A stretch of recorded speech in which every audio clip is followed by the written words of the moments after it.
Welcome back to the channel and welcome back to another quick pick prediction video. In this video, I'll be predicting the welterweight bout between Jacobe Smith versus Josiah Harrell. And how do I feel about this one right here is I'm going high confidence Jacobe Smith to beat Josiah Harrell. And no disrespect to Josiah Harrell at all.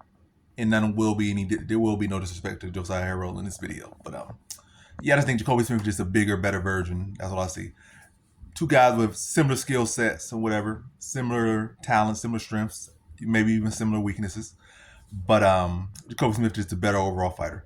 He's 3 years older, not really advantage. 30 versus 27.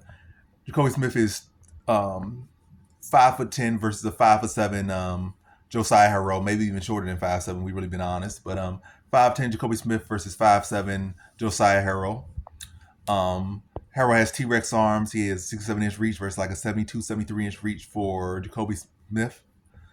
And Jacobe Smith has had several fights in the UFC now, maybe like 2-3 fights in the UFC, maybe I think even a contender series fight. So really you could say 4 fights in the UFC or around that amount. Whereas Harrell doesn't have that experience, and also Harrell is the one coming in on short notice. So again, he's already pretty much given up everything. Now he's giving up notice as well, so he's coming in on short notice.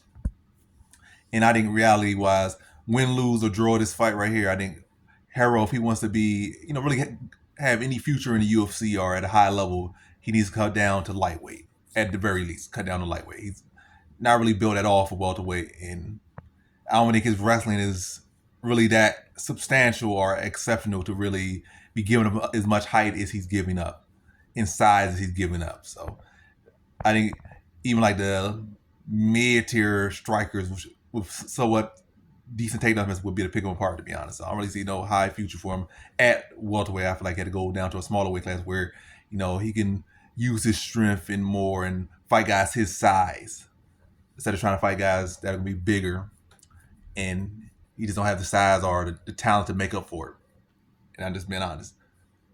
But still a solid fighter, but maybe here a little too soon and at the wrong weight class. And again, I just feel like he's fighting a guy that just, has his strengths, but much better, pretty much.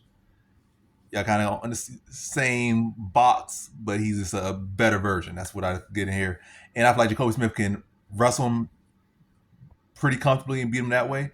And he can strike with him and beat him comfortably that way. I feel like whether he just takes him down and pounds him out, or whether he uses his wrestling defensively to keep it standing and then puts him out, either way I see a first round TKO. I'm leaning more so to the standing TKO, like with the striking, using his wrestling defensively to defend the takedowns, keep it on the feet, and then put away Josiah Harrell in the later stages of round 1. That's why I'm leaning more so to. But either way, I'm saying like a first round TKO for Jacobe Smith. So in this one, I have Jacobe Smith via first round TKO.